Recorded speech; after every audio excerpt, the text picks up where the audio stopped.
This is actually, oddly enough, in the numbering, this is our 100th podcast.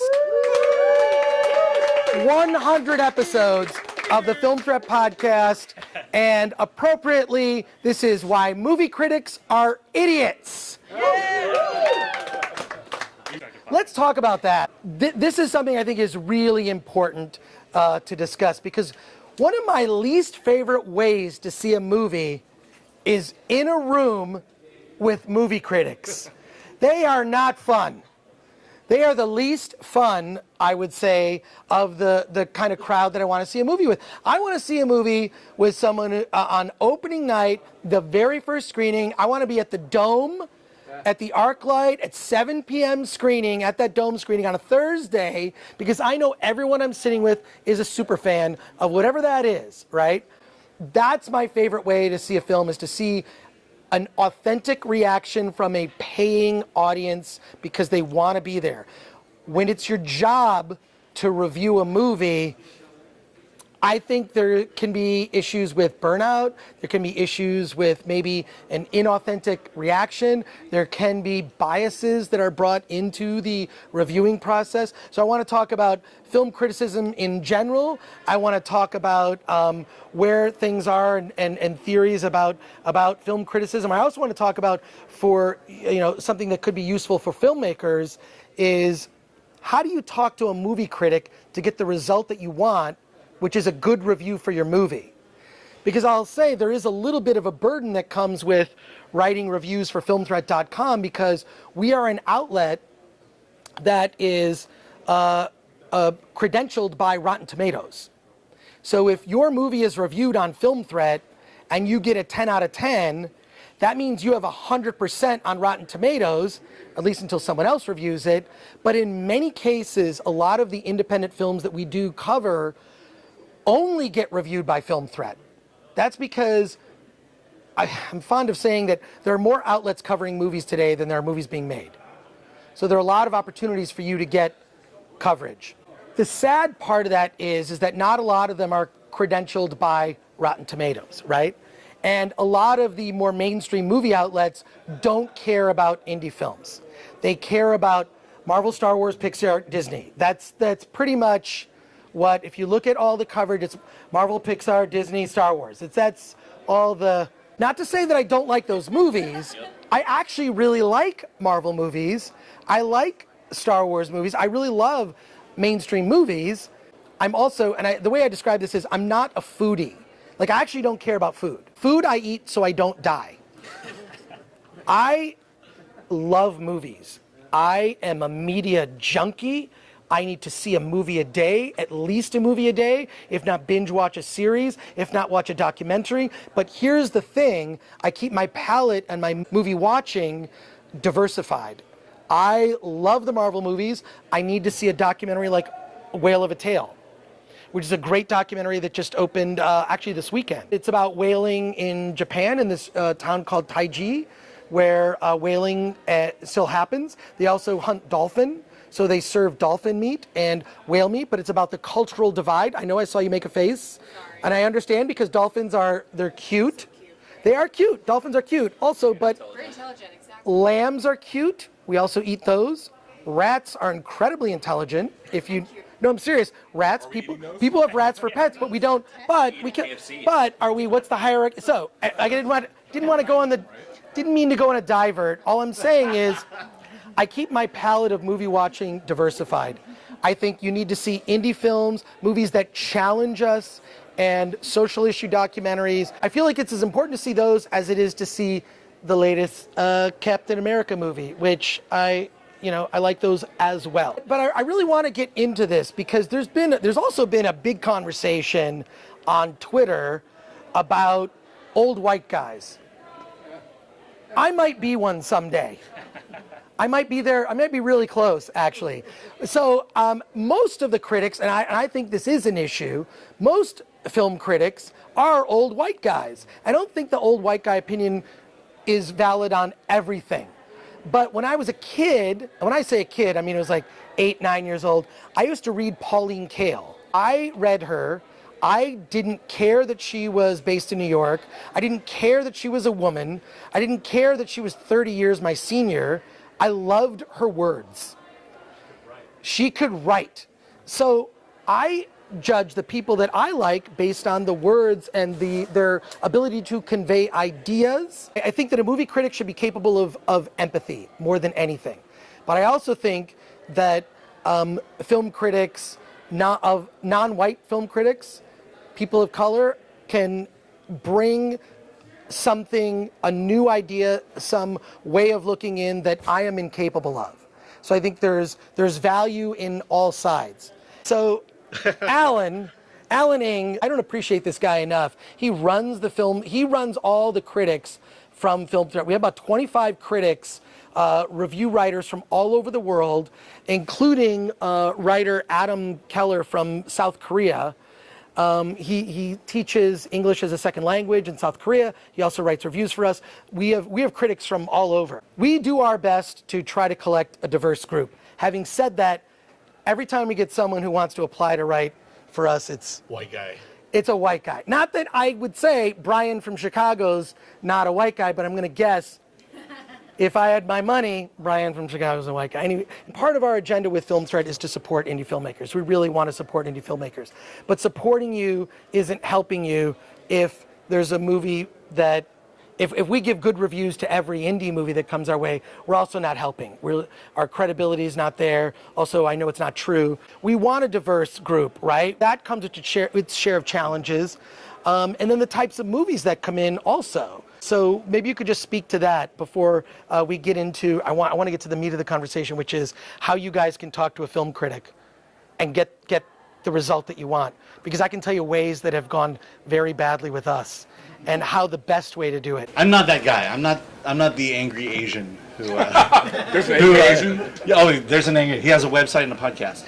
And you know, it's. You know, I've loved films for a long time from a child, and you know, I've gone a very long time not seeing people who look like me on screen, and you know, not to say that I'm used to it, but you know, to me, ultimately, films is about telling a good story, connecting with me as a person, and when it comes to representation, you know, Crazy Rich Asians is out right now. And you know, it was amazing to me to see people who look like me on my screen, and I find myself talking to my 10-year-old going, "We're going to see this movie because there are people who look like you on that screen," and she's like, "No, I want to see Hotel Transylvania again." It was wonderful to finally see that. Now that I've seen kind of the what now the public is saying. For one, it's like you know, the movie is not Asian enough, in the sense that it doesn't cross the broad spectrum of what Asian is. It mostly focuses on Chinese and Singaporeans, and people are just, you know, people from my culture are very upset about that. You can read one of those on the Film Threat website under my review, and it just comes down to the fact that, you know, this movie could not, if it included everybody, it would be a very different movie. And I don't want to minimize getting everybody in a film, but to me, this is the start. It's been 25 years since an all Asian American cast has been has gotten a major studio to fund a story about Asian Americans. And I like to say that if this movie succeeds, I'm hoping that it tells the big studios that people are willing to see Asians in films, so let's start hitting the other groups that we had that are not represented in there. Let's start giving more chances to more Asian filmmakers, Asian writers, Asian actors. One thing I didn't say in the review is, you know, I think Constance Wu could basically go down Kate Hudson's path in terms of being a romantic comedy leading star. You know, that's the first time I've ever thought to myself, hey, here's an Asian who I think could really break into the mainstream and become a big star. I remember talking to friends of mine from the hood. They thought Black Panther was colorist because there weren't enough light-skinned black people in the film. We just got a fucking Marvel movie made with like a predominantly black cast, and there's not enough light-skinned black folks in the film. Like really, we're going there? The feeling is if everybody can't play, then nobody can play. You know, it's that whole play school mentality. And I think on Film Thread, I might be one of the harsher. True. True. I only because I love film, and I don't want to back something that I think is bullshit, you know. And it's not like I'm just pretentious, you know. Like in my top 5 films of all time, you know, Empire Records is one of them. So I'm definitely not a pretentious guy, you know. Like and Flash Gordon is another one. So it is important though to have diverse voice when it comes to film reviewing, because there are some things that I feel like, I don't want to say go over some heads, but I know for a long time, you know, white reviewers would not give Spike Lee his due, you know, and I don't know if it's because they didn't understand the content, they didn't understand where he was coming from, but ask any black moviegoer who watched his movies, they understood it completely, and they love his films. It shouldn't matter what color you are, it shouldn't matter, you know, what religion you are, what sex you are. If you know film, you know film. But there are some movies that are going to be over your head. A great example of this, Alan gave me a movie to review a few weeks ago that was an anime movie. I am very unfamiliar with anime. It just wasn't part of my upbringing. I gave the movie back to Alan. I told him I don't think I'm the right guy to review this movie because I don't understand the culture, and I don't want to give this movie a bad review just because I don't understand what they're trying to say. I think that's important. To be that decisive about something. If you don't understand it, it doesn't mean it's a bad film, but at the same time, you should not be the person reviewing that movie either. We get a lot of different movies from all over the world, all different types of films. I feel like if you're not suited or predisposed or have some knowledge of that area of cinema, you should not be watching it. But also, Alan, to your point earlier, like I grew up as a kid I watched all the original Godzilla movies.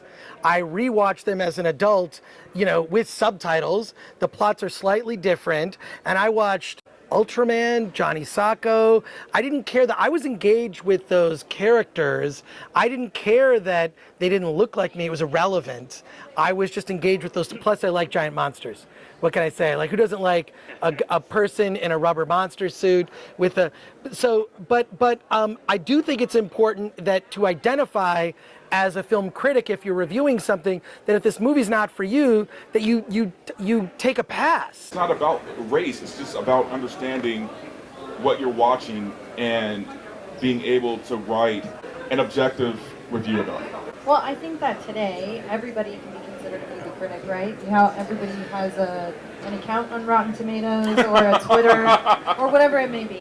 From my standpoint, having grown up listening to, reading Siskel and Ebert, Leonard Maltin, those are old white guys, and I understood what they were talking about. I always like to know from a filmmaker standpoint, because I went to film school, like I like to know the technical stuff. I want to know if this is derivative of some other movie or some TV show or a remake from the 1930s, or if it came from some other culture and they took it and changed. I think there are 3 things you need to do that.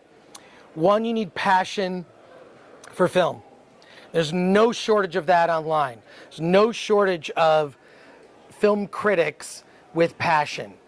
I also think you need a knowledge of film history, and not just a knowledge of, you know, American film history, other history of other types of films.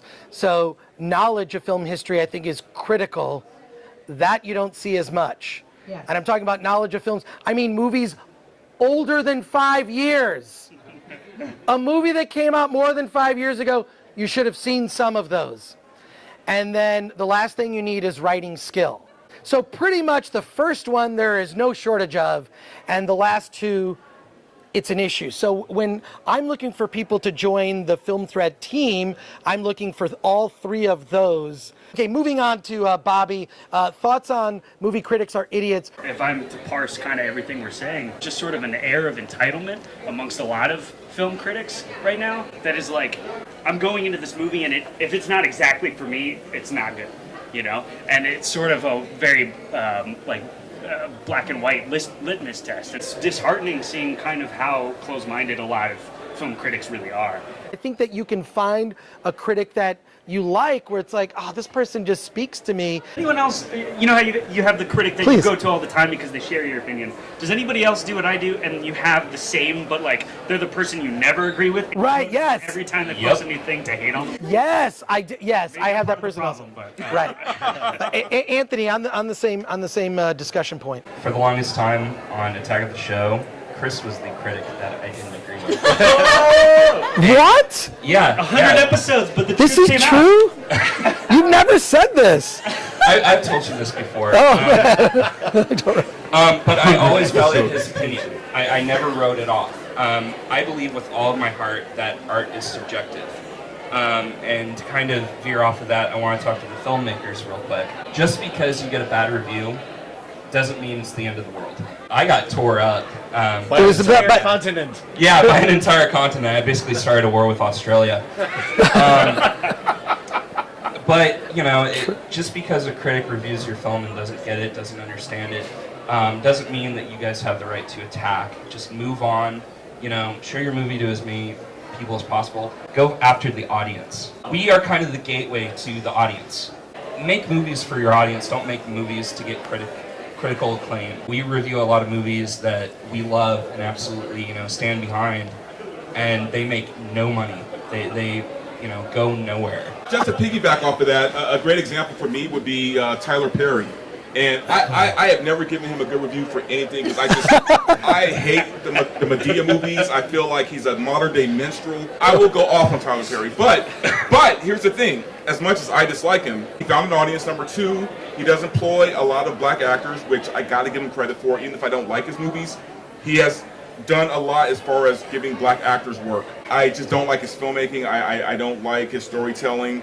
But just because I don't like it, it hasn't stopped him from making millions of dollars. I guarantee you Medea Takes Thanksgiving is going to be a big hit. Just because we might give a movie a bad review, we're not speaking for the audience. The audience speaks with their dollars, and they're going to be the ones to judge you a lot harsher than we are. So don't be discouraged by anything we write. I really shouldn't call this film out by name. The Legend of Ben Hall. It's a movie that I thought was mediocre. There was great cinematography, there was decent acting, but it didn't really fulfill the promise of telling me what The Legend of Ben Hall is. He's an Australian filmmaker. Ben Hall is apparently a bush runner, I think that's the term, who, you know, deserves to have a legend based around him. But I watched the movie and I didn't understand what the big deal about him was. And I wrote in my review that as far as that, you know, kind of thing goes, the film failed. I also made one reference to an actor who made a really odd choice. And you could tell he was trying to do the Doc Holliday thing, kind of the quirky, like, you know, I'm you know, trying to method act type thing. He did a laugh, and I'll do my impression of it. Every like 5 minutes, this character was doing that and drove me insane. And I said something like, you know, I would rather, you know, have my dog die while my parents got divorced. Just basically like have the worst day ever, than hear that guy's laugh ever again. One tiny thing. This dude wrote a whole thing about, you know, you need to support indie film, you know, the fact that you gave my movie a bad review, you know, says that Film Thread is basically a fraud and doesn't support the indie scene. We, you know, spent 6 months in the mud filming this, and, you know, for you to crap on it, just because you guys were in the mud, just because you guys were working hard, just because you guys were trying to go against the odds with your indie film, doesn't mean we have to fucking care. And doesn't mean we have to give it a good review. And I gave that movie a pretty generous score. I didn't shit all over it, just that one, you know, actor specifically. Also, as filmmakers, being able to take criticism in stride, Yeah. it's not the end of the world for you. There's a good documentary about that. It's mainly made about actors. It's called Rhino Skin. And Rhino Skin, have you ever heard of that movie? It played Sundance Channel a while back, and it's about the process of actors auditioning and how you have to have rhino skin to be rejected constantly over and over again just to survive in this industry. Norman Gidney is one of our film critics, and he writes about horror. everything horror. He loves horror. He knows horror up and down, history of horror. He's our horror expert.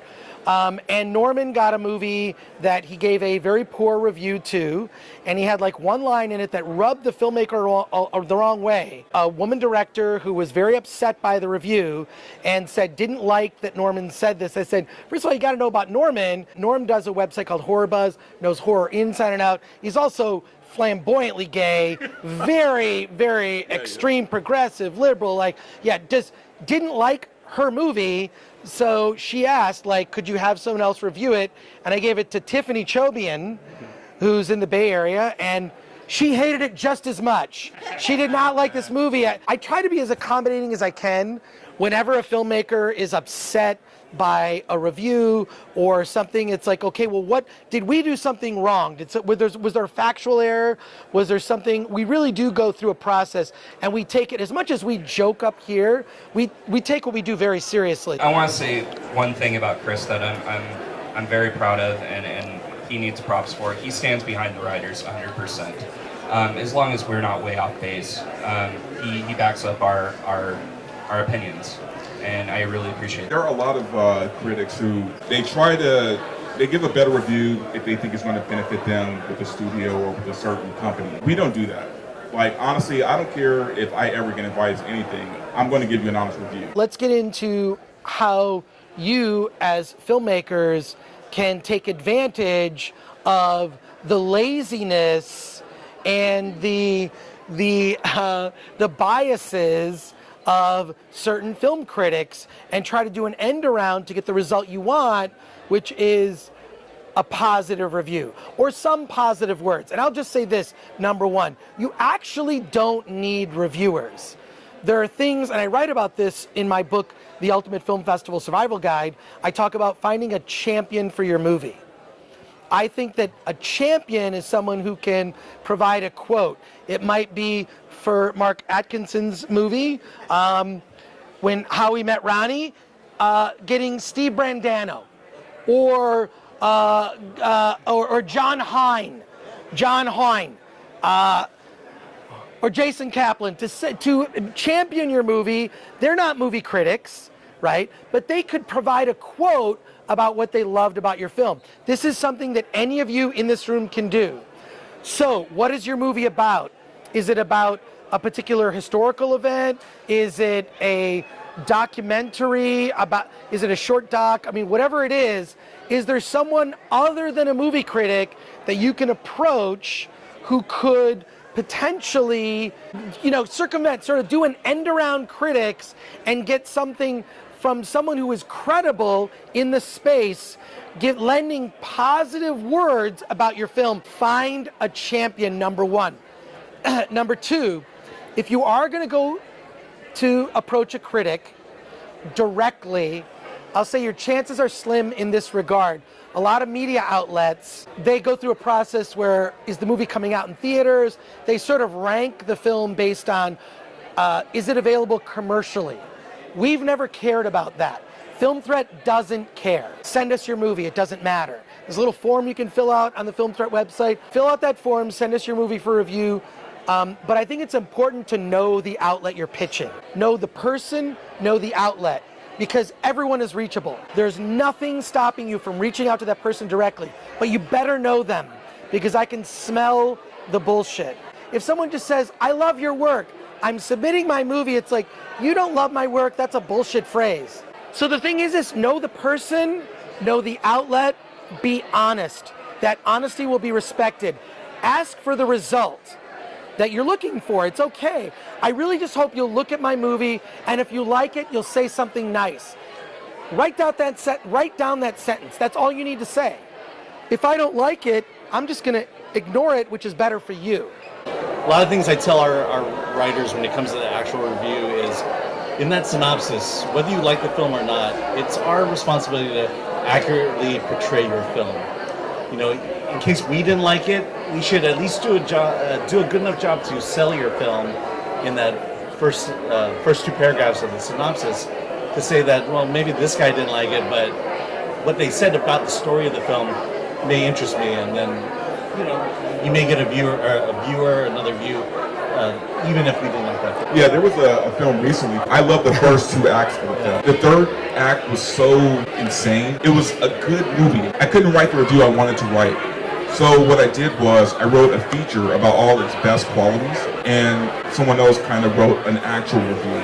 And that's only because I had a chance to sit with the director and talk to him and kind of get his vision for what he's trying to do, that I didn't write the review because I liked him, I liked what he had to say. I did like the film, at least the first 2/3 of it, but I just couldn't get around the last act. There's a way to what you're trying to say and maybe help a critic understand your point of view can do a lot. There's enough hate online that we don't need there to be more divisiveness between filmmakers and critics. I really believe that communication and the way we speak to each other online is our largest issue today. And the reason I say this is because no problems will be solved until we find a way to talk to each other, especially people who disagree with each other. And it's not making other people wrong. It's understanding and empathy. I feel that solving that problem, which is our big problem in social media, will help toward solving all the big problems that really do matter.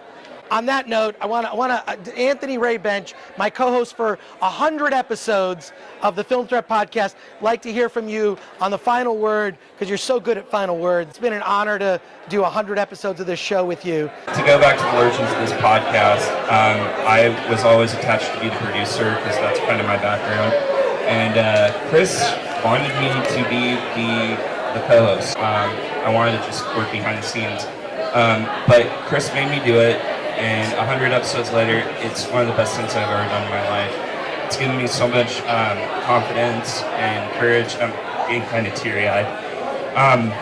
But it's been a wild ride, Chris, and I've had such a blast doing this. We've talked to great filmmakers. We've had great opportunities to speak on panels, and here's 200 more. Yeah. Let's get out of here. Thank you so much. Dude. But we're hugging. Thank you very much. I appreciate it. Thank you. Thanks.